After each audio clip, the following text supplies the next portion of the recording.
Manuel José Joaquín del Corazón de Jesús Belgrano fue abogado, economista, diplomático. Fue vocal de la primera Junta de Gobierno. Político, periodista e incluso militar. Tuvo muchísimas funciones fundamentales para nuestra historia. Por eso Belgrano está en todos lados. En una estación de subte, la famosa avenida Belgrano, el barrio de Belgrano, hasta un club de fútbol en la provincia de Córdoba. Lo encontramos en los billetes que utilizamos todos los días, en plazas, parques. Incluso tenemos un tren. Lleva el nombre de Manuel Belgrano. Es una línea que conectó hasta 14 provincias, que fue central para el desarrollo económico del país. ¿Quién fue Manuel Belgrano?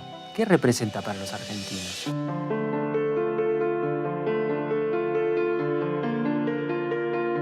Es un patriota y es un héroe. Un patriota, alguien que soñó un país independiente y puso su vida al servicio de esa causa.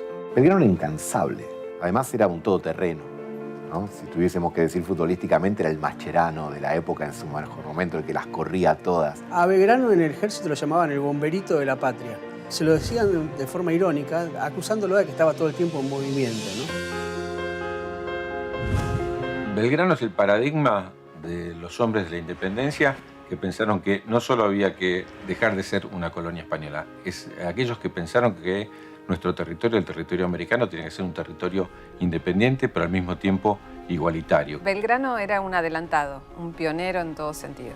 Manuel Belgrano fue uno de los grandes transformadores. Podría ser definido como un hombre que tuvo muchas ilusiones, pero a la vez muchas frustraciones a la hora de concretar esas expectativas.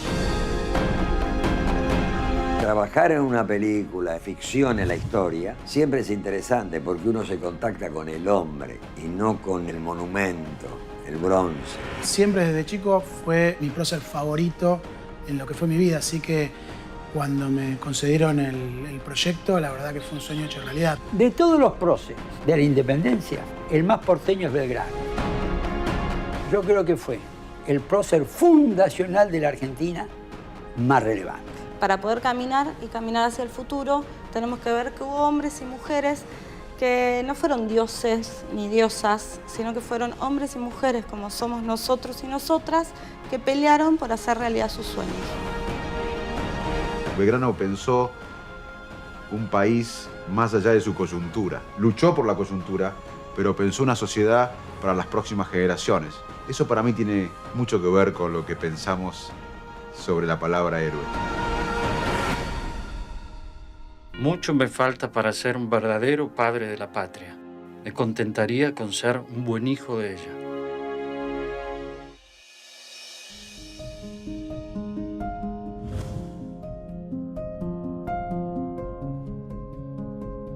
Manuel Belgrano nació en Buenos Aires un 3 de junio de 1770. El padre de Manuel Belgrano se llamaba Domingo Francisco María Cayetano Belgrano Peri. Era un comerciante, había nacido en la zona de Génova, en la Liguria, en Italia. Luego se había trasladado a Cádiz, que Cádiz era la ciudad, digamos, del comercio internacional de la época, ¿no? Circulaban muchísimos comerciantes y es allí donde él toma la decisión de venir a Buenos Aires. Buenos Aires todavía es una ciudad pequeña, pero sin embargo es próspera, o sea, tiene posibilidades en términos de desarrollo comercial.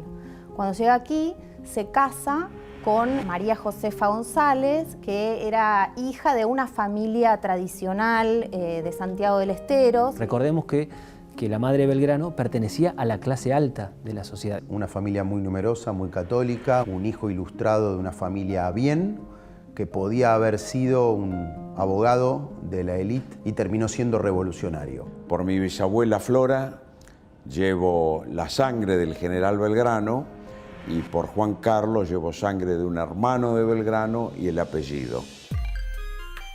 De su madre heredaría el amor por la tierra americana y un fuertísimo fervor religioso. La madre de Belgrano era bravísima. La madre de Belgrano se cargó un juicio a cuestas que le habían hecho al marido y ella litigó como no era propio en una mujer de la época. De su padre heredaría su ambición, su deseo de prosperidad y su espíritu mercantil. Es el único prócer de los 30, 40 de la independencia que era hijo de un italiano. Su padre fue un inmigrante, logró construir una fortuna muy importante a través del comercio y del contrabando. vaya paradoja, contrabando que él criticó en numerosas ocasiones y que de hecho trabajó para modificar esa situación. Manuel Belgrano hizo sus estudios secundarios en el Colegio de San Carlos. Este Colegio San Carlos fue el que luego dio origen al Colegio Nacional de Buenos Aires. Belgrano se formó como un joven en una familia distinguida, acomodada, un chico bien, diríamos hoy, vestía bien, tenía buenas maneras y tuvo la oportunidad a los 16 años que la mayoría de los chicos de esa época no tenían, que era ir a estudiar al exterior. Y comienza a leer todo lo que va a modificar el clima de ideas en ese contexto, y es ahí donde nace el prócer, ese hombre libertario que vamos a ver en acción en las provincias del Río de la Plata. Quiero volar, pero mis alas son chicas para tanto peso.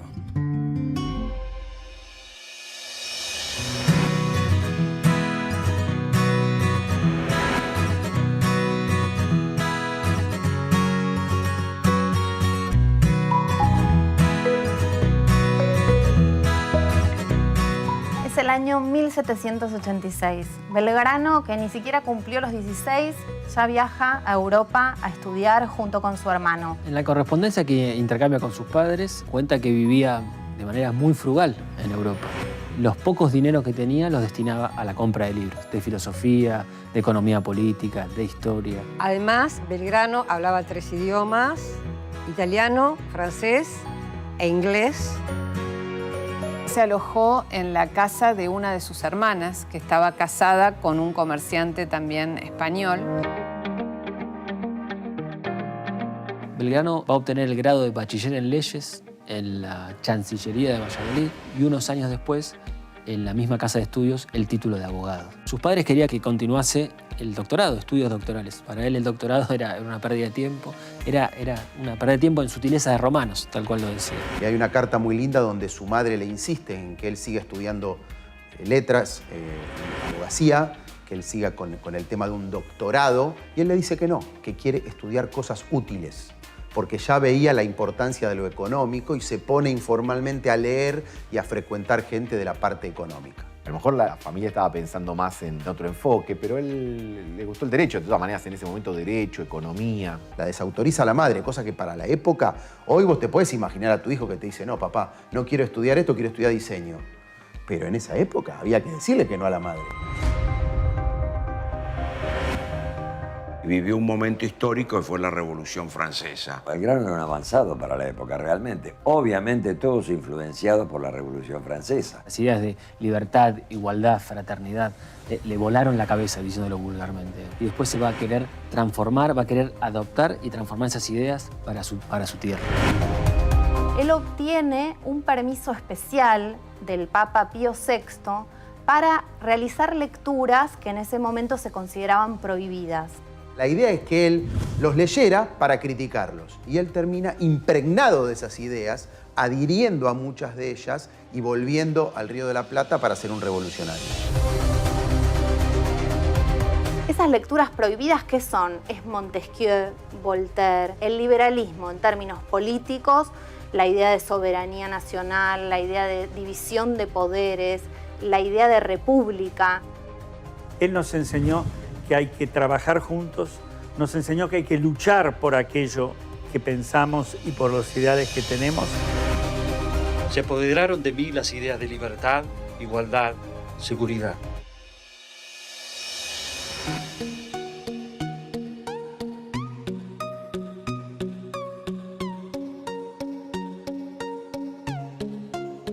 En 1794, con el título de abogado, pero más importante aún, imbuido de todas las ideas adquiridas en Europa, especialmente de la Revolución Francesa, Manuel Belgrano concursa y gana el cargo de secretario perpetuo del Consulado de Comercio. Y ahí, bueno, es donde empieza a desarrollar su parte intelectual, a escribir sobre el comercio, sobre la educación, sobre el medio ambiente. Puso mucho énfasis en la educación, en la importancia de la educación. Por eso, desde su puesto en el consulado, creó la escuela de dibujo, la escuela de náutica, la escuela de agricultura. Entonces Belgrano consigue, en 1799, que se le apruebe al referéndum de lo que el virrey disponga una escuela de matemáticas y ciencias náuticas.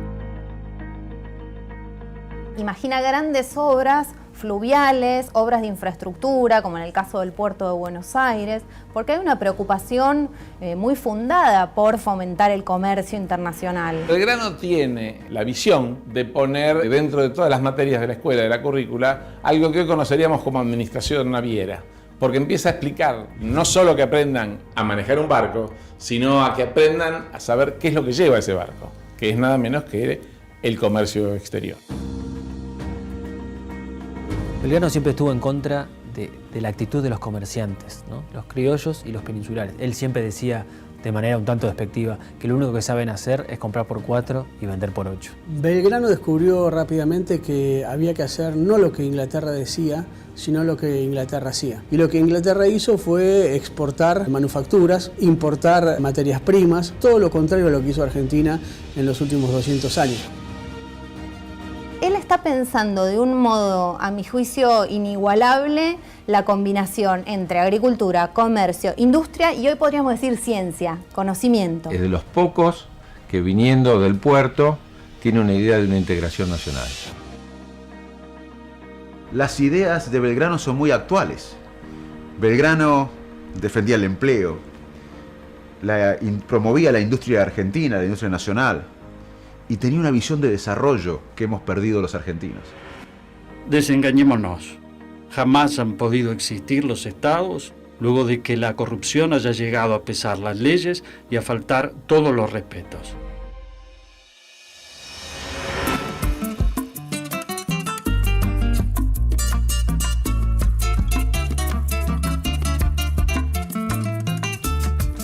Belgrano era un gran defensor de la escuela pública. Él sostenía que las escuelas debían ser financiadas por las villas, por las ciudades. Pero Belgrano es educación. Belgrano es también la rebeldía de generar una escuela que incluya a todos. Él decía que lo que se estaba haciendo era, desde esta lógica de poder, querían que sus súbditos fueran sometidos y la forma de someterlos era a través de la ignorancia.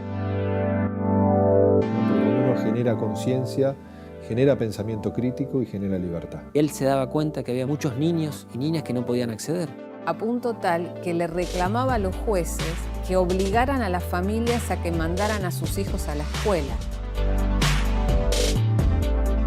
Siempre tuvo la obsesión de la educación, por eso ya desde el consulado creó diferentes escuelas. Cuando recibe premios. Premio económico que recibe por la batalla de Tucumán y Salta para construir 4 escuelas.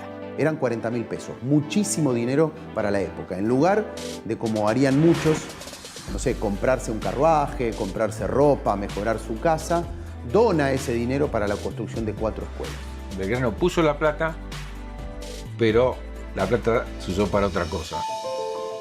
Él defendía la educación pública, gratuita y obligatoria. A tal punto llegaba su reivindicación del derecho a la educación que él pensaba que los maestros tenían que ganar lo mismo que un juez de primera instancia. Y explica cómo tenía que ser dedicado y cuánto había que pagarle al docente. Se destinaban, ponele 500 pesos, 400 fueran para la paga durante el año del maestro y 100 para comprar material didáctico y para poderle dar ese material a los chicos que no tuvieran cómo llegar a comprárselos. Pero él también, paradójicamente, hace el reglamento de las escuelas. ¿Sí? Y el reglamento de las escuelas es interesante porque hay que leerlo con la mirada de la época. Por ejemplo, estaba permitido el azote a los chicos, pero él dice nunca más de 6 azotes.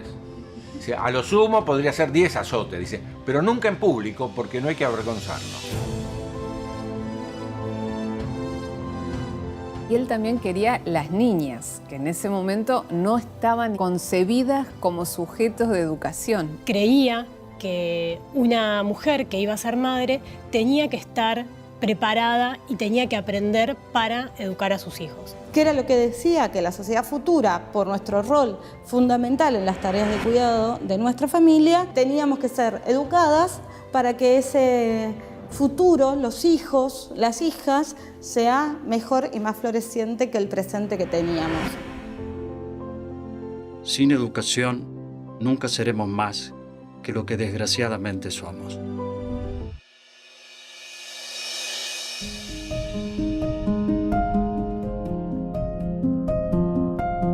de los oficios más importantes de Manuel Belgrano fue el periodismo.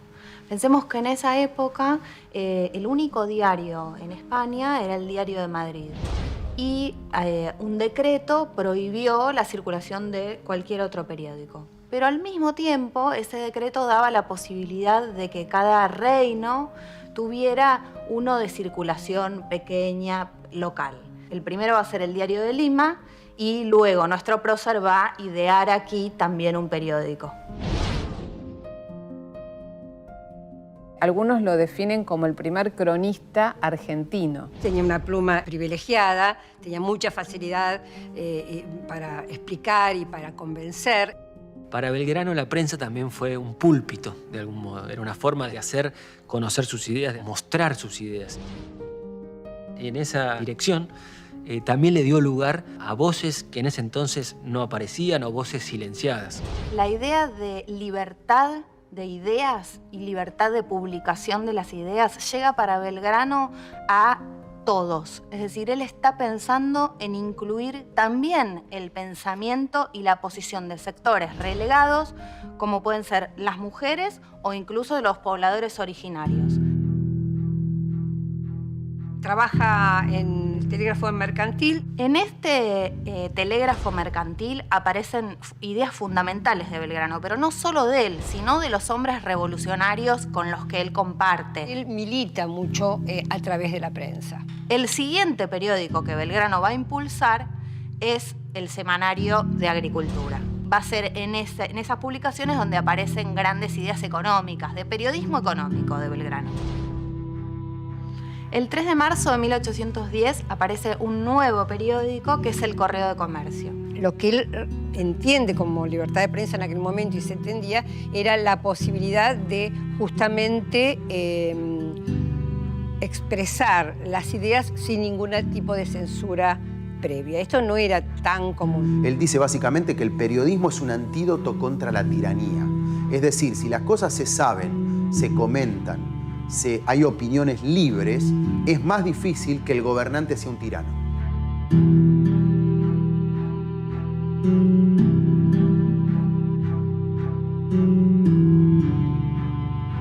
Yo asocio el heroísmo de Belgrano con la búsqueda de la verdad, con la necesidad de la libertad y con no renunciar a aquello que le da sentido a su vida.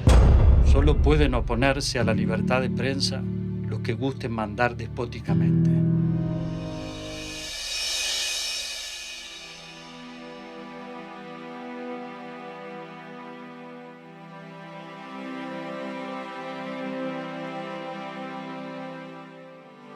En 1806, Inglaterra tiene dificultades para comerciar continentalmente en Europa y sale a la búsqueda de nuevos mercados donde colocar sus productos, y eso explica su desembarco en Buenos Aires.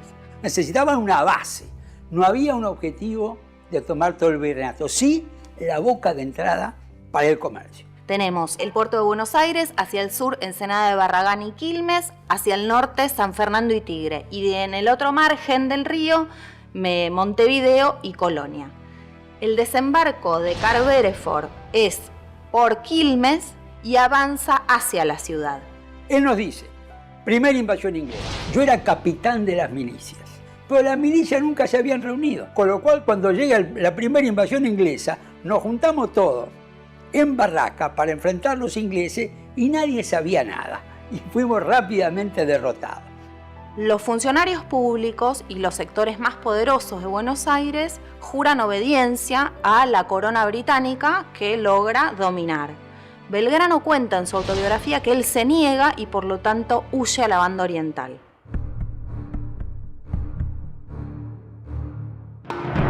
Segunda invasión inglesa. El regimiento de patricios elige sus jefes y oficiales por votación popular. ¿Quién fue electo número 2 de los patricios? El cargo de sargento mayor, Belgrano. Cuando llegan los ingleses, se encuentran con un pueblo de la ciudad de Buenos Aires dispuesto a defender la ciudad como sea. Las crónicas de los ingleses lo que cuentan es cómo toda la población, del modo que pudo, repele esa invasión tan fuertemente que por eso fracasa. Pensemos que nos estamos enfrentando a la potencia más importante del mundo de ese entonces. Tienen una contundente victoria, haciendo que la columna principal del invasor inglés en aquel momento se rinda casualmente frente al convento de Santo Domingo, donde hoy descansan los restos de Belgrano.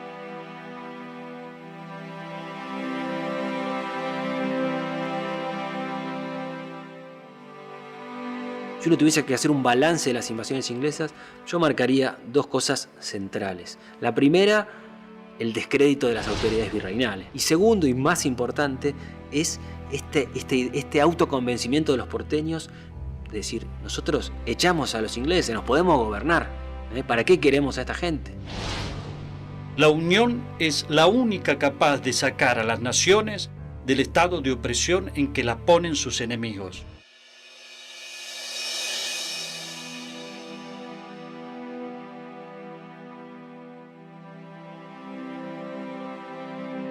Para poner en contexto, hay que recordar que Fernando VII, rey de España, había quedado preso por la invasión de Napoleón y que por lo tanto España estaba gobernada por una junta en la ciudad de Sevilla. Lo que se produce unos días antes de la Revolución de Mayo es la caída de esa junta de Sevilla, lo que significa la disolución de ese gobierno central. El 17 de mayo es el día que se confirma la noticia de la caída de la junta de Sevilla. Cisneros se ve obligado a hacer una proclama, es decir, a hacer un aviso, pero tratando de no decir lo que había que decir, que es que el poder había caído y que eso generaba expectativas en las colonias y alimentaba los intereses de los independentistas.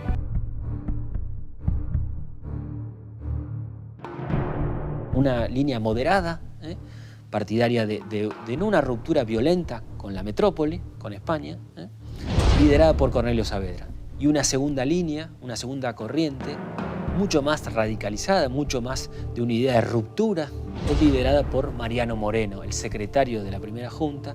Eran un tándem, Belgrano, Moreno, Castelli, eran los portavoces de las ideas más revolucionarias, de las ideas más radicales. Muchas reuniones como en la jabonería de Vieites, en la casa de la familia Rodríguez Peña, y ahí estaba Belgrano, en esa construcción de algo nuevo, todavía sin saber qué iba a hacer eso nuevo.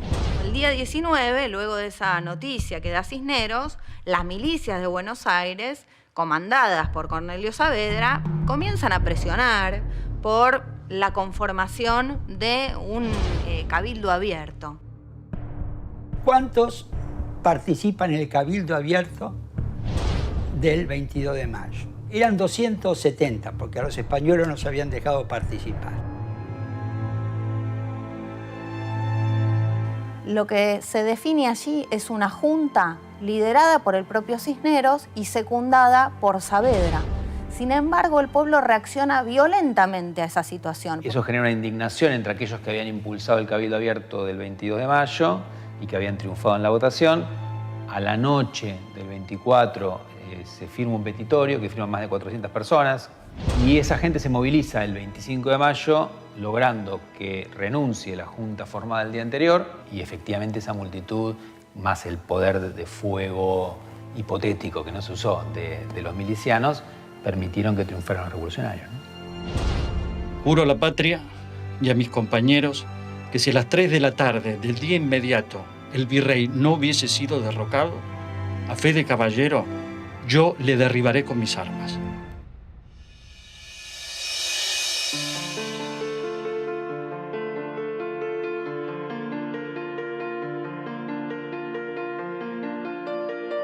Imaginemos el escenario de un gobierno nuevo, como es este primer gobierno patrio, con lo cual la supervivencia de la revolución tiene que ver con lograr mandar expediciones a las distintas zonas de ese territorio del virreinato para lograr la adhesión al nuevo gobierno. Y ante las noticias de la llegada de los españoles por el Paraguay, le dicen a Belgrano, no señor, deje el camino a la banda oriental y váyase para Paraguay. La vida le puso quizás pruebas que él no imaginaba, ser militar. Paraguay no tendría por qué tenía que estar sujeta a Buenos Aires. Mandarte a entrar por ahí o a defender ese frente es realmente, viste, como marcar a Messi, digamos. Tenés que tenés que tener mucha voluntad, te tenés que esmerar. El camino que va a hacer Belgrano es desde Santa Fe, Corrientes, bordeando el río Paraná hacia Misiones y de allí hacia Paraguay. Sale con 500 hombres, entre ríos, Corrientes, recoge 500 milicianos y acá empieza a aparecer el Belgrano, jefe militar. Los milicianos empezaron a desertar. ¿Cómo paró la deserción Belgrano? Fusilando a los primeros desertores.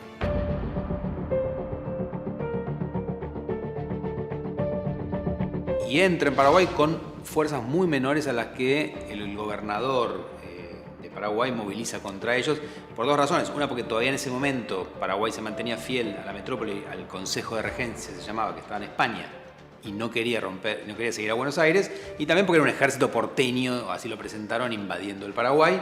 Y Belgrano, con fuerzas inferiores, entra y es derrotado. Encaró políticamente, como no podía ser de otra manera, la situación. Por eso digo que Belgrano es el de las difíciles, ¿no? Nunca le tiraron una fácil.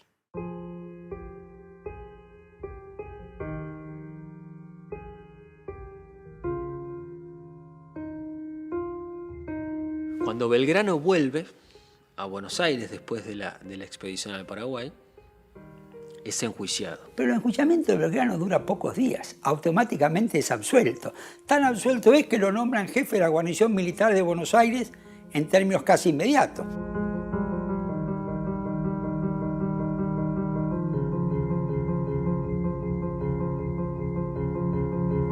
El liderazgo requiere de imaginar un futuro. No hay liderazgo si no se imagina el futuro. El liderazgo también requiere tomar riesgos o estar dispuesto a tomar riesgos, que Belgrano los tomó. No es lo mismo vestir el uniforme militar que serlo.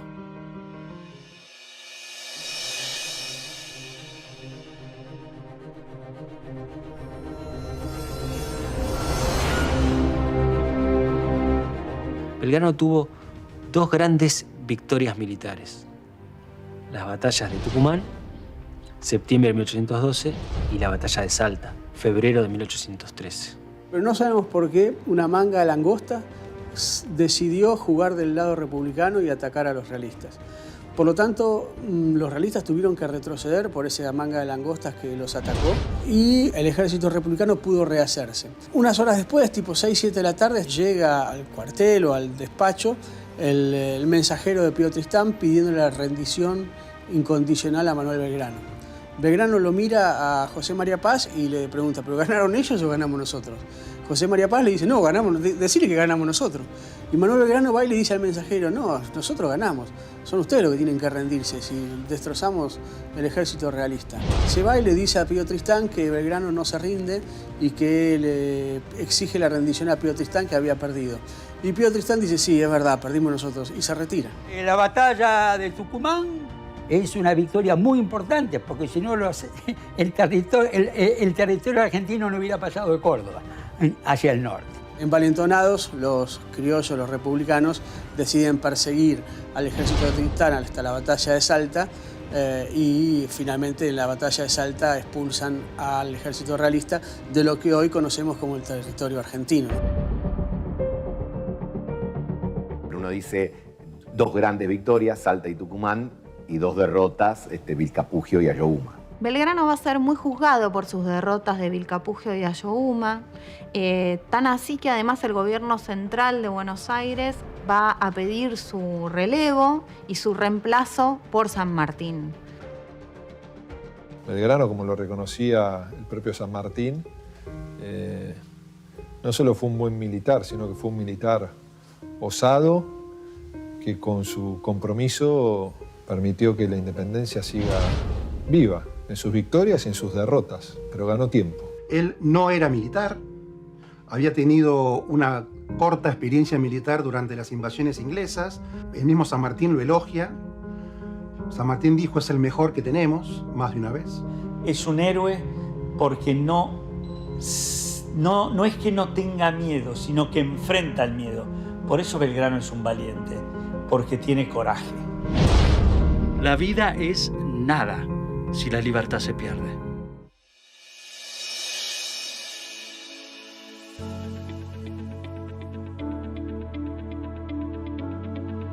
Belgrano, la igualdad no es algo escrito en un papel, es realmente un concepto fundamental de la sociedad. Los próceres de nuestra patria, Manuel Belgrano es el más preocupado, el más emparentado con la búsqueda de la igualdad. Él estaba en contra de lo que se denominaban las castas. Las castas eran aquellos que no eran los blancos españoles. Hay que pensar en esa sociedad virreinal de lo que hoy conocemos como Argentina como una sociedad fuertemente racista, ¿no? Porque sin ese racismo no se consolidaban sus privilegios de clase. Los criollos, de hecho, querían ocupar cargos públicos que la corona les impedía, pero no todos pensaban que los mestizos, los indios, también podían ocupar esos cargos públicos. Y sin embargo, Belgrano era defensor de la participación de todos por igual.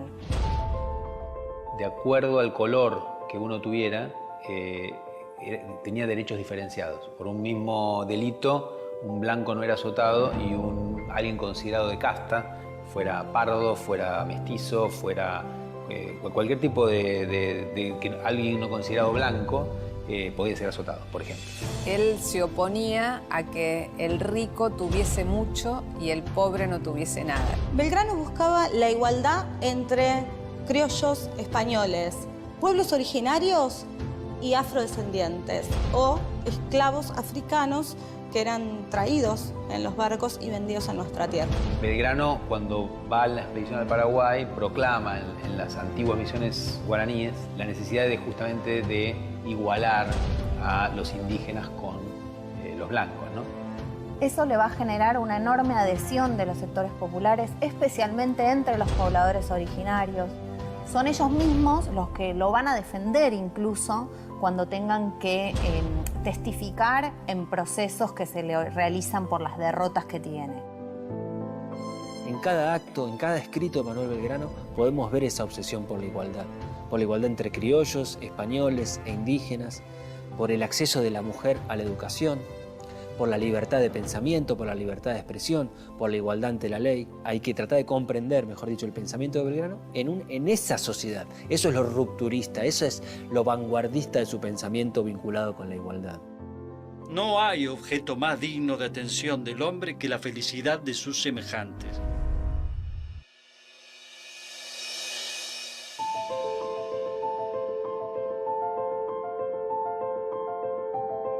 Fines de 1811. Juan Martín de Porredón es relevado de su cargo en el Ejército del Norte y reemplazado por Belgrano. Belgrano asume un rol fundamental de un ejército que acaba de ser fuertemente derrotado y que está devastado. Intenta recomponerlo en la provincia de Jujuy, sabe que tiene que retroceder porque las tropas realistas tomaron Cochabamba, están avanzando y el triunvirato le da la orden de retroceder hasta Córdoba. La decisión de Belgrano es la de tierra arrasada, lo que conocemos como éxodo jujeño. El éxodo jujeño es un Belgrano muy enérgico. Liderar / obligar a una población a abandonar, destruir sus propiedades por un objetivo de guerra no es nada fácil. Nosotros recordamos hoy como una épica el éxodo jujeño, pero bueno, tenés que agarrar todas tus cosas e irte de tu lugar de origen y de nacimiento para retroceder ordenadamente y tratar de no dejarle al enemigo, enseres, alimentos, todo eso, ¿no? Se van porque esa es su tierra y no se van a quedar allí para ser sometidos. No van a quedar como trofeo de otros. Ellos se van y lo que conquistan no es la tierra de ellos, sino una tierra anónima. Por supuesto, dentro de este éxodo había gente que estaba a favor, gente que estaba en contra, gente que se quedó, no fue total el éxodo. Ese traslado se realiza al mismo tiempo que se siguen produciendo elementos fundamentales para las tropas. Entonces hay una especie de fábrica ambulante que se llamaba La Maestranza, donde se producen cuchillos, bayonetas, hay mujeres que se dedican a coser uniformes. Es decir, son muchos días y de mucho trabajo. El compromiso de la población no es solo irse, dejar todo en sus lugares, sino además entregar su trabajo para el ejército revolucionario. El último que dejó la ciudad de Jujuy fue Belgrano.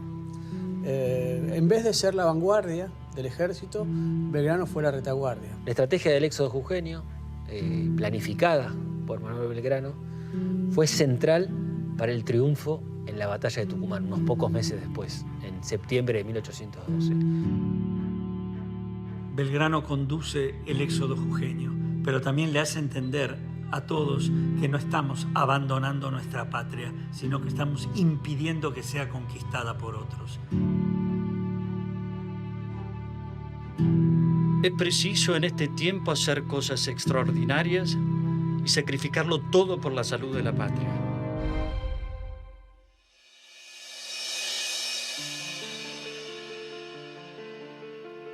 Es febrero de 1812. Belgrano está en Rosario.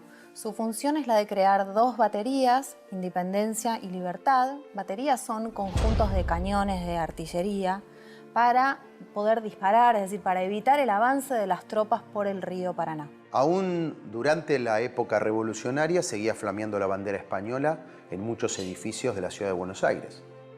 Y esta convivencia era paradójica, era contradictoria. Se estaba empezando una guerra de independencia, pero todavía no había símbolos. El triunvirato autoriza a Belgrano a utilizar una escarapela. Belgrano va a ordenar a las costureras realizar escarapelas para todos los soldados y es una escarapela de los colores blanco y celeste. Es una idea de diferenciar en el campo de batalla, diferenciar a los soldados y sobre todo crear un sentimiento de pertenencia.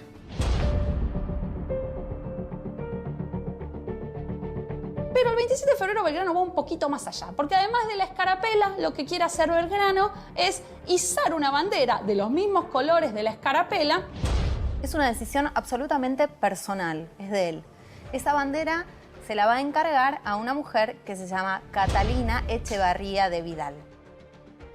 La iza el 27 de febrero a la tarde y envía una carta al triunvirato, después de izarla diciendo, es la carta famosa, donde él dice, bueno, hoy a las 18:30 hice una bandera blanca y celeste, porque con los mismos colores de la escarapela. La bandera argentina es hija de un acto subversivo de Belgrano. El gobierno de Buenos Aires no quería que Belgrano creara la bandera. Rivadavia le exige que la guarde porque no quería molestar a las grandes potencias. Incluso a él lo castigan, le dicen primero guárdela, porque no es momento de sacarla, no vaya tan rápido. Y él igual la usa, hace como que no se entera, sigue usando esa bandera original. Se da por comunicado esa circunstancia, dice que no la va a usar, que la va a guardar. Pero antes de la batalla de Tucumán, antes del éxodo jujeño, Belgrano hace bendecir esa bandera en Jujuy. Y ahí el 25 de mayo en Jujuy vuelve a izar la bandera blanca y celeste. Entonces el triunvirato vuelve a escribirle pidiéndole por favor que no lo haga.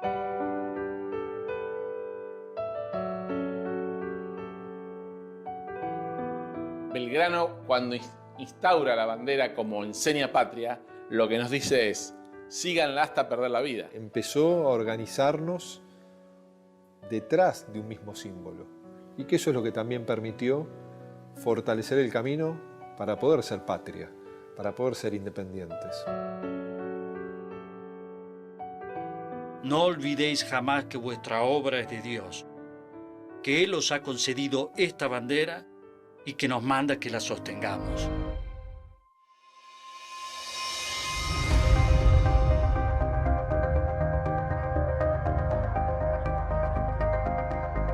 Es el 14 de noviembre de 1813, el ejército del Alto Perú ha sido derrotado en la batalla de Ayohuma. Belgrano sabe que va a ser reemplazado, relevado en su cargo por San Martín.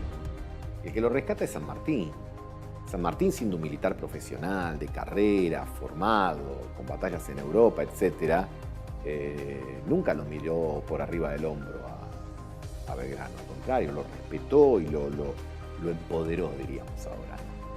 Sabe que San Martín va a llegar con refuerzos para el ejército y tiene que llegar a encontrarse en Salta, en una ciudad cercana a la posta de Yatasto que se llama Posta del Algarrobo.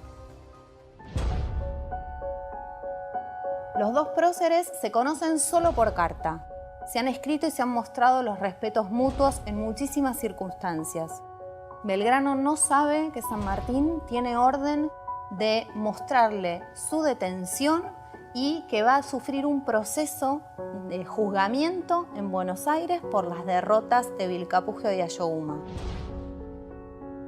San Martín marchando de Buenos Aires a Salta para relevar a Belgrano. El pueblo de Jujuy enfrentando a las tropas realistas. Dorrego combatiéndolas para darle tiempo a Belgrano que vaya a encontrarse con San Martín. San Martín lo releva en el mando, pero se niega a informarle y a detenerlo y le escribe una carta al triunvirato diciendo que es un grave error lo que están haciendo porque Belgrano es un hombre muy importante y que ha logrado sostener el límite con el avance del poder realista. Más que una relación personal o de amistad, hay una relación intelectual y patriótica. No en vano San Martín dijo alguna vez que Belgrano tenía que ser el ideólogo de la patria, ¿no? Pero siempre fue muy respetado incluso por sus oficiales, ¿no? Es decir, tenía algo como un cierto halo muy particular, es lo que dicen los contemporáneos. San Martín también lo tenía y tuvieron ahí como siempre una buena conexión. Yo creo que San Martín y Belgrano entran en la categoría de los próceres fundacionales. Belgrano y San Martín son los dos tanques de la historia argentina, de la independencia argentina, imparables. Yo los caracterizo de esta forma, próceres fundacionales. Mi corazón toma un nuevo aliento cada instante en que usted se me acerca.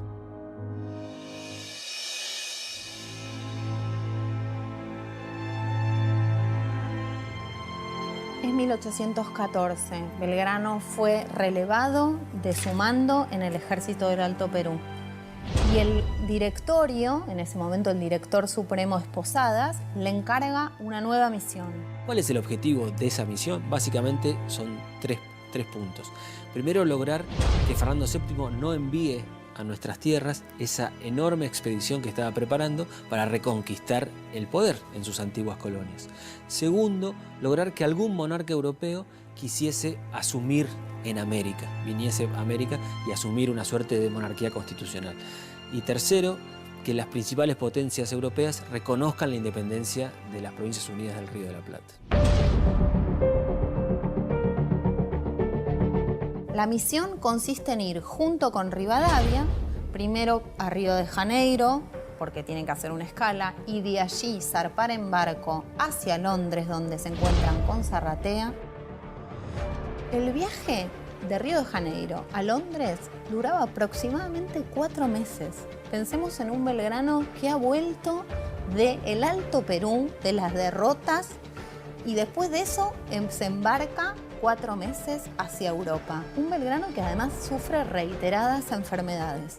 El problema que tenían Belgrano y Rivadavia es que no eran diplomáticos de carrera como los diplomáticos europeos que hacían siglos venían en la labor de la diplomacia. Y además eran enviados de un gobierno que no era reconocido por las monarquías europeas. Por eso, de alguna manera, eran ninguneados o ignorados en algunas cortes europeas. Uno de los planes principales que impulsa Manuel de Zarratea y que Belgrano acompaña es esta idea de crear una suerte de monarquía constitucional. La idea es que asuma el hijo menor de Carlos IV, que se llamaba Francisco de Paula. Incluso se llegó a pensar en secuestrarlo a Francisco de Paula y llevarlo a América. Pero bueno, hay un hecho ahí fundamental que es la derrota de Napoleón Bonaparte en Waterloo y esto cambia dramáticamente el contexto internacional y hace implosionar este proyecto de esta monarquía constitucional. Belgrano vuelve antes de este viaje, vuelve solo, ya es 1815, fines de 1815, y es muy importante para él participar de ese congreso. Ese congreso es el ámbito donde se va a definir la discusión por la independencia, por el orden político, y Belgrano quiere ser protagonista, quiere estar.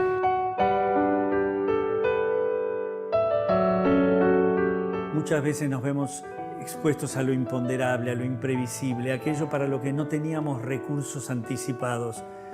Algunos hombres allí se escapan y otros aprenden con una avidez y una rapidez en función de la necesidad de lo que tienen que dar, que es maravilloso, y apuestan, pero apuestan con inteligencia. Tienen la audacia de los prudentes, no la intrepidez de los irresponsables. Eso es lo que admiro tanto de Belgrano. El acelerar el reconocimiento de nuestra existencia política, o mejor diré, el realizar esta, pende del modo en que se negocie con la España. para que ella sea la primera en reconocerla.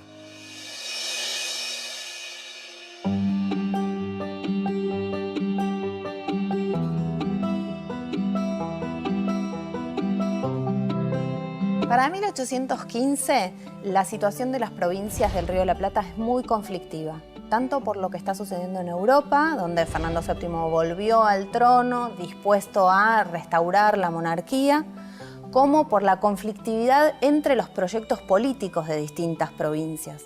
Tenía la manzana rodeada, literalmente la manzana rodeada. Era un rinconcito de América el que resistía contra Fernando VII, que había regresado con toda la fuerza, ¿no?, para recuperar la extensión de su imperio.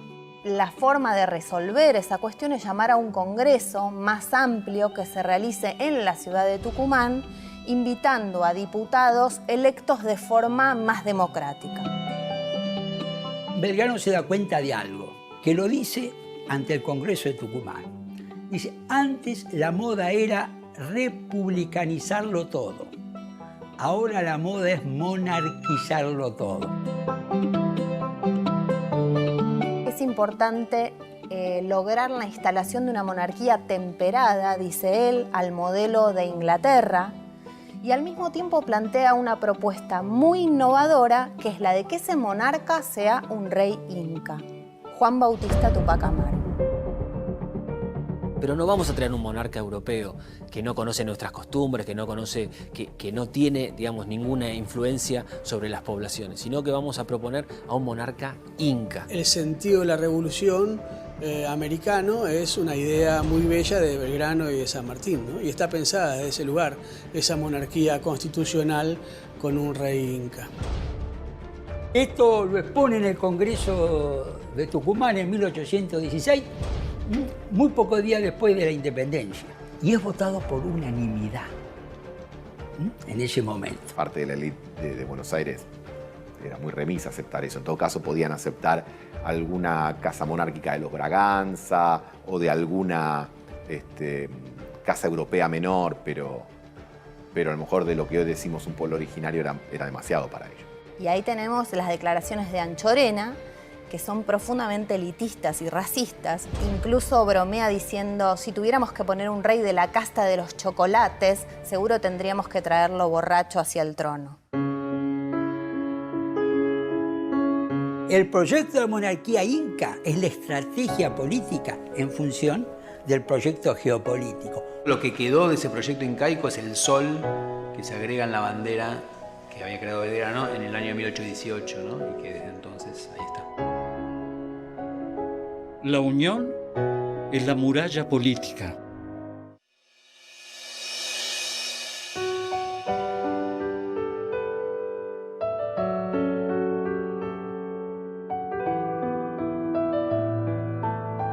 Belgrano tuvo dos grandes amores.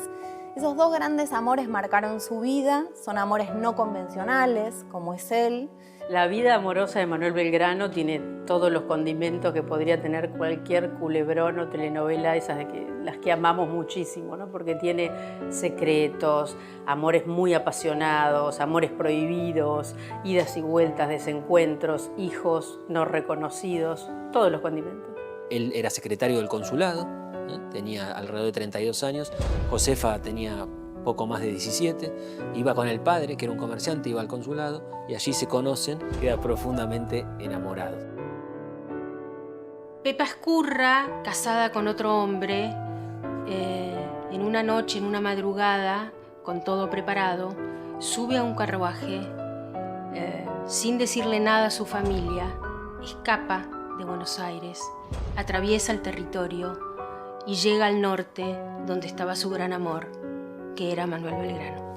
Había que tener personalidad para dejar toda tu vida, tu familia, un marido que se ha ido a España y seguir a un hombre en una relación completamente al borde de la sociedad, ¿no? Josefa estuvo con Manuel Belgrano en el éxodo jujeño y en la importantísima batalla de Tucumán.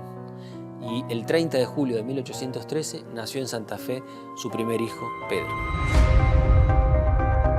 Vuelve a Buenos Aires con ese bebé, con ese pequeño. Entonces, así como baja del carruaje, entrega ese bebé a su hermana. Y ese niño, Pedro Pablo, pasa a ser hijo de su tía, que era Encarnación, y esa tía tan amorosa que era Pepa, era en realidad su madre. El otro gran amor de Belgrano es Dolores Helguero. Es una joven tucumana y él la conoce en un baile de celebración de la independencia. Dolores queda embarazada, Belgrano es reclamado por el gobierno de Buenos Aires y por lo tanto tiene que dejar Tucumán. En ese contexto, la familia de Dolores, que es una familia tradicional también, decide casarla con un hombre de apellido Rivas. Y tiene a la pequeña Mónica Manuela. Le envía de tanto en tanto cartas a amistades y a Dolores preguntándole por su ahijadita. No podía decir que era su hijo porque Dolores estaba casada con otro hombre.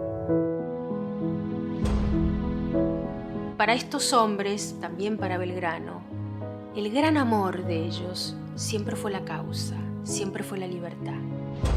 A mi cuma dígale usted muchas cosas y que no dejen de darme noticias de mi niñita.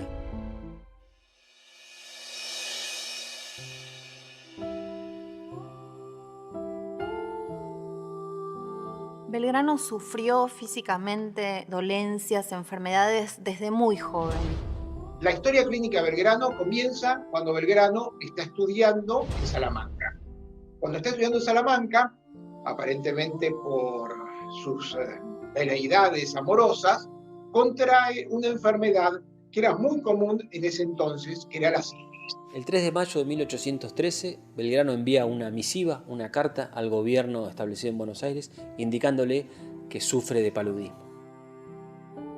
El paludismo que lo aqueja, como quejaban muchísimas personas en el norte de la República Argentina, durante sus campañas, cuando va al Paraguay, etc., probablemente lo haya contraído en alguno de esos momentos. Las cartas que él escribe describiendo su situación en el inicio de la batalla de Salta también dan cuenta de una situación de mucha fragilidad física. Belgrano llega a la batalla en un carruaje, una especie de transporte que se llamaba la Sopanda, y está allí descansando, intentando reponerse para poder ir al frente de batalla. A pesar de esas dolencias, Belgrano sale a combatir.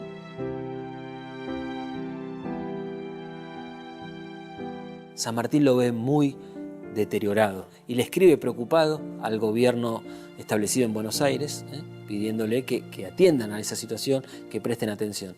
Pero el gobierno de Buenos Aires hace caso omiso al reclamo de San Martín y lo conmina a Belgrano a que vaya porque lo quiere hacer un consejo de guerra por las dos grandes derrotas que sufre Belgrano, que son Vilcapugio y Ayohuma.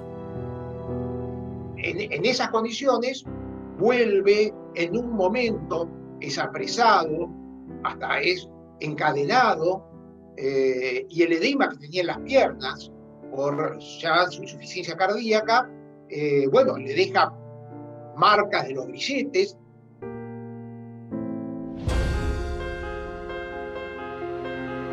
El 1 de febrero de 1819, Belgrano es convocado nuevamente a colocarse al mando del Ejército del Norte, pero esta vez para ayudar a la guerra civil, algo que a Belgrano además le desagrada.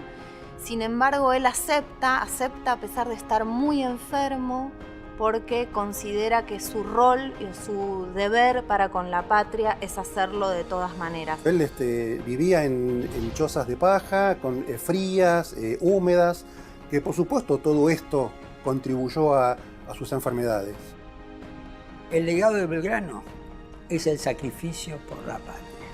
Anteponer su persona al objetivo de la patria. No hallo medio entre salvar a la patria o morir con honor.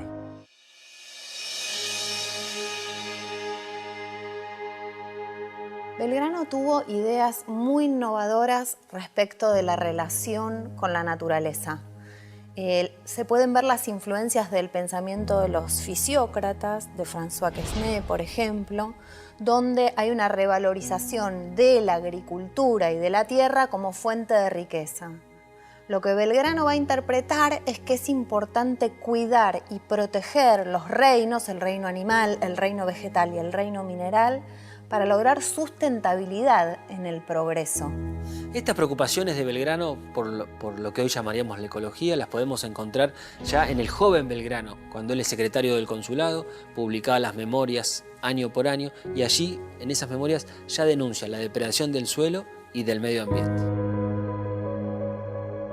Belgrano fue un precursor de la ecología agraria y de la agricultura. Además, fue una persona que escribió documentos alertando sobre la preocupación y el problema que podría traer aparejado, por ejemplo, el desmonte o las talas, y en definitiva fue un precursor también de la defensa, ¿no?, de la naturaleza. Por tanto, tiene un valor muy significativo. Otra de las ideas de Belgrano fundamentales es que por cada árbol que se utilice para la carpintería hay que poder plantar otro. Es decir, es una idea que hoy escuchamos muy a menudo, pero pensemos que Belgrano lo está diciendo en el 1800 en un contexto donde eso prácticamente era impensado para las mayorías. Belgrano estaba en contra del monocultivo, que es algo que si se hubiese aplicado, si hubiese atendido, hoy estaríamos en otra situación, y estaba a favor de los cultivos rotativos. Es uno de los primeros en plantear la idea de que los cercos sean naturales, es decir, con árboles plantados, porque eso permitía mantener la humedad y a la vez obtener los frutos de esas plantaciones. Belgrano también planteó un proyecto de extensión rural para que los curas puedan tener formación y formen acerca de los beneficios de la agricultura. Por eso los curas debían enseñar a los pobladores a cosechar, a sembrar la tierra y a cuidar el suelo. Fue un precursor, fue un adelantado en este sentido, y por eso, al mismo tiempo de alertar sobre el peligro de los desmontes, también obviamente planteaba la protección y el cuidado de la naturaleza. Es indispensable poner todo cuidado y hacer los mayores esfuerzos en poblar la tierra de árboles.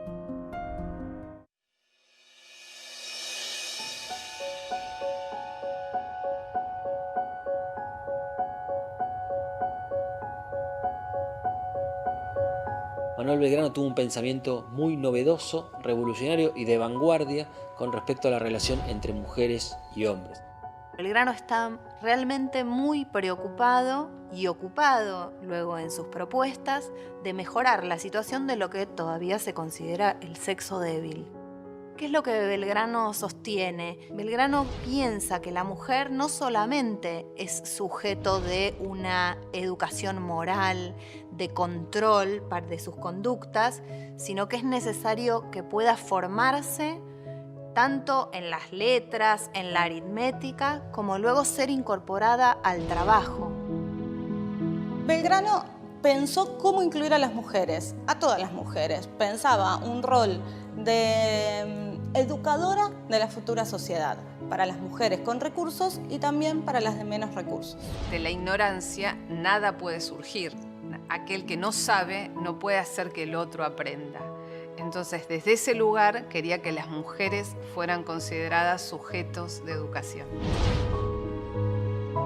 No sentía que las mujeres habían venido a este mundo para traer hijos nada más y ser la esposa de...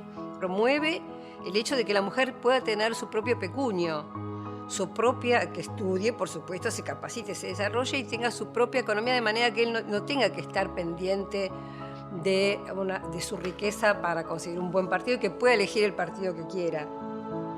Belgrano en su ejército tenía mujeres en las filas, como había mujeres en los ejércitos en esa época. No solamente atrás, en las tareas de cuidado de ese ejército durante la campaña, sino en la primer fila de batalla. María Remedios del Valle, una heroína olvidada por nuestro pueblo, pero una heroína del ejército de Belgrano. Luego del triunfo en Tucumán, Belgrano la nombra capitana. No hay sociedad que pueda subsistir sin la colaboración de ambos géneros. Él sabía que esto no era automático. Él sabía que esto exigía cultura, inteligencia y sobre todo un respeto enorme por la dignidad del ser humano. educar a las mujeres para que éstas logren su emancipación, puedan ser libres para elegir el amor y el matrimonio.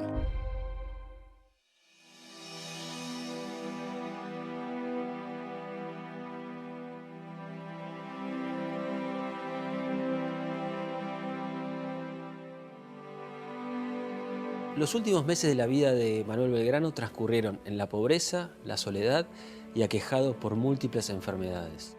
Por eso, para septiembre de 1819, le solicita a José Rondó, director supremo de las Provincias Unidas del Río de la Plata, que lo releve de su cargo de jefe del Ejército del Norte.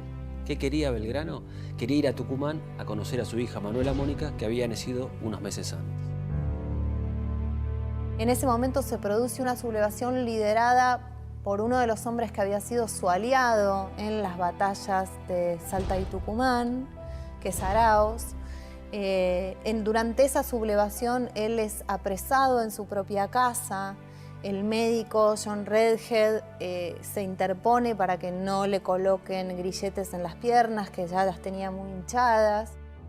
Realmente vemos un Belgrano muy, muy enfermo. Sobre el final de Belgrano hay una dramática coincidencia. A partir de 1819 el proyecto de la independencia empieza a perder fuerza y la idea pasa a ser defendamos Buenos Aires. Y nos olvidamos del proyecto geopolítico de extender el movimiento independiente. En paralelo Belgrano se va enfermando. Hay como dos agonías que se van dando en paralelo. Él estaba totalmente hinchado, tenía líquido en el abdomen, tenía líquido en el tórax, tenía edema en sus miembros inferiores, seguramente no le entraban las botas. Por el líquido que tenía en la cavidad pleural le costaba mucho respirar, estaba casi siempre sentado. Realmente tenía una vida muy dura, él sabía que se estaba muriendo. Belgrano pasó sus últimos días sentado en su sillón. En el momento final le solicita a su hermana Juana que lo cuide. Es a ella también a quien le da la indicación de que pague con el reloj a su médico. A su hermano Domingo, el clérigo, le va a solicitar que se encargue de la educación de su hija Manuela. Después de unos días de agonía, el famoso 20 de junio, a las 7 de la mañana, él muere. Es el día que muere el proceso revolucionario para muchos. A mí no me gusta el final de Belgrano porque el hombre que inventó una patria no puede morir pobre, no puede morir en la absoluta miseria. Si uno lee el testamento de Belgrano, realmente uno se da cuenta de la dimensión que él tenía, porque incluso deja en el testamento qué deudas había dejado y quiénes le debían. Y murió en la pobreza total. La lápida de Belgrano la hicieron con el mármol de la cómoda que tenía en el cuarto. Un hombre que había nacido en un hogar acomodado, muere en la pobreza. Pienso en la eternidad, a donde voy, y en la tierra querida que dejo. Ay, patria mía.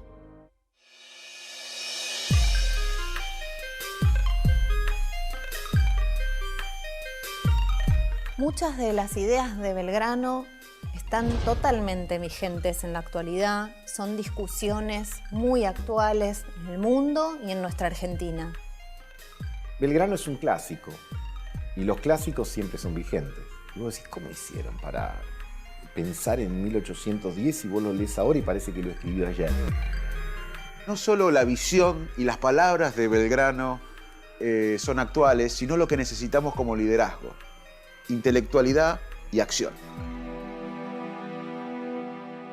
Una de las características de Belgrano es haberse anticipado, haber, con una gran curiosidad intelectual, haberse anticipado. Belgrano es un estadista, es alguien que pensó políticas públicas en una época y se adelantó a su tiempo. Él cree en un modelo de desarrollo que permita a nosotros generar nuestra propia riqueza y que esa riqueza no sea para unos pocos, sino que haya igualdad social. En ese contexto de ideas, él es de lo más avanzado. Otra de las ideas de Belgrano era prestar atención al endeudamiento, no endeudarse sobremanera con el extranjero. Cabe señalar que Bernardino Rivadavia, su rival político, fue el primero que tomó un préstamo con Inglaterra, con la Baring Brothers, y allí está el origen de nuestra deuda externa. La semilla de su pensamiento es la semilla del pensamiento progresista, popular de este siglo XXI, una educación gratuita, pública, transformadora, un Estado presente que promueva el desarrollo. Por otro lado, es un defensor de la industrialización. Está diciendo que es muy importante transformar en manufactura aquellos bienes que se obtienen de la tierra. No exportemos cueros, exportemos botas. Él quería que se funde en Argentina industrias que puedan hacer algo con la materia prima. También tiene una idea muy innovadora, que es la importancia del consumo como motor del crecimiento o del desarrollo. Para Belgrano, los países que más consumen, tanto a nivel interno como externo, son aquellos que más crecen. Fue un hombre que pensó la Argentina sin saber que estaba pensando la Argentina. Belgrano fue uno de los grandes arquitectos de la formación de la nación argentina. Belgrano fue un héroe, pero no un mito. Un hombre vulnerable, conflictivo y sobre todo lo que tuvo muy inhabitual en estos tiempos es grandeza. Si Bertolt Brecht lo hubiese conocido, diría que se hubiese inspirado en él para hablar de los imprescindibles, de ese verso de Brecht, hablando de los hombres imprescindibles que luchan toda la vida. Un hombre que luchó toda la vida por un país que todavía está luchando por ser un país grande. Deseó ardorosamente el mejoramiento de los pueblos. El bien público está en todos los instantes ante mi vida.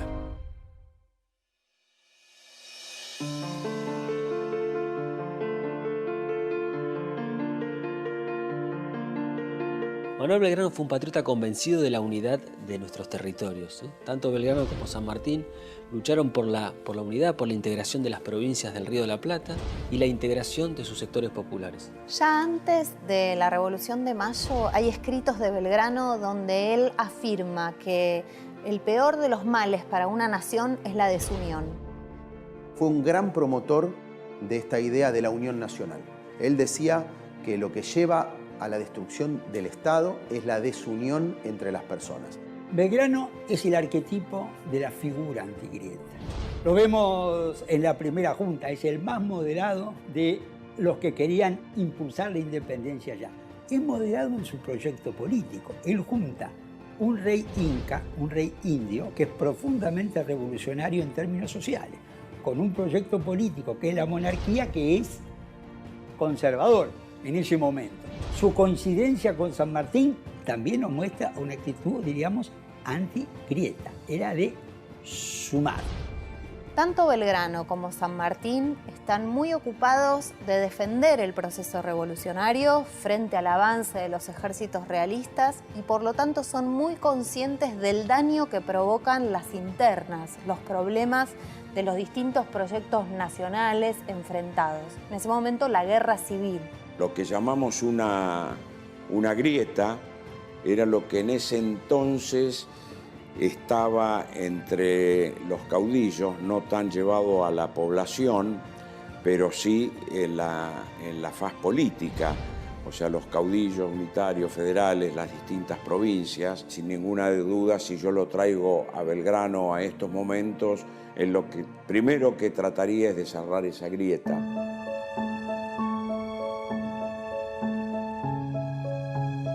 En el caso, por ejemplo, de su campaña al Paraguay, cuando tiene que lograr unir también a Asunción al nuevo proyecto del gobierno patrio, también vemos que Belgrano lo que intenta es la unidad, intenta evitar el enfrentamiento para lograr un proyecto conjunto.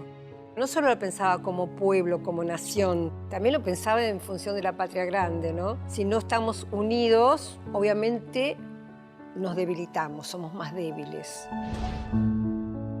Su noción de unidad tiene que ver con esa experiencia de la unidad de los pueblos, de los mestizos, indios, afrodescendientes, criollos, la unidad frente a ese imperio español. Era un hombre que establecía diálogos permanentemente, integrando a todos, con una lógica de integración. La unidad de todos los argentinos es una gran idea de Belgrano, ¿no? Me gusta pensar en Belgrano como uno de esos seres que tuvimos en nuestra historia, de esos hombres indispensables que pelearon por la unidad nacional, por una unidad que sea real. No busco glorias, sino la unión de los americanos y la prosperidad de la patria.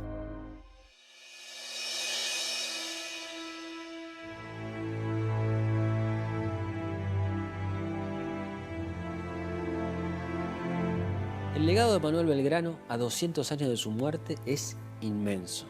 Belgrano es el ejemplo de un hombre a disposición de un proyecto colectivo. La vocación de servicio que caracterizó a Belgrano es un modelo para los argentinos de hoy.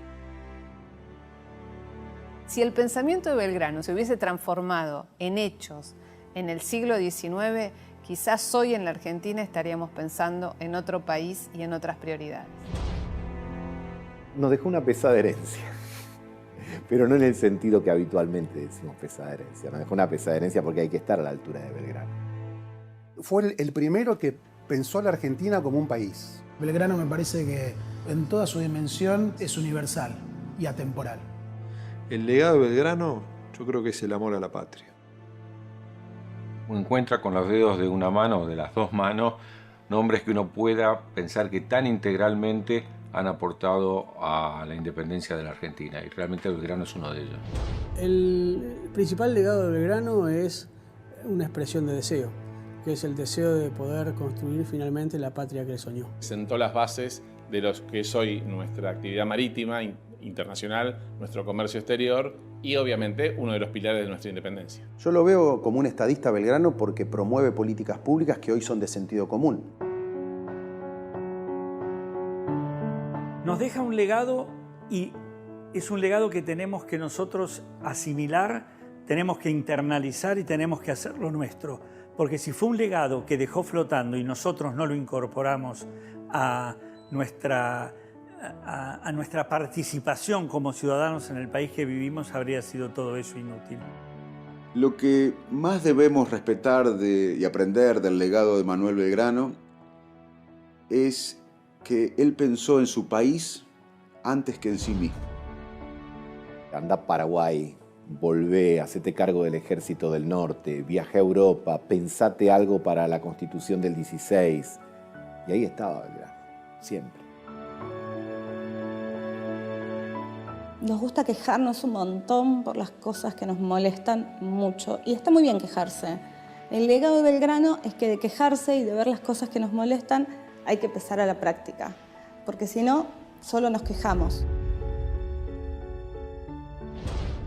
De quien procede con honradez, nada debe alterarle. He hecho cuanto he podido y jamás he faltado a mi palabra.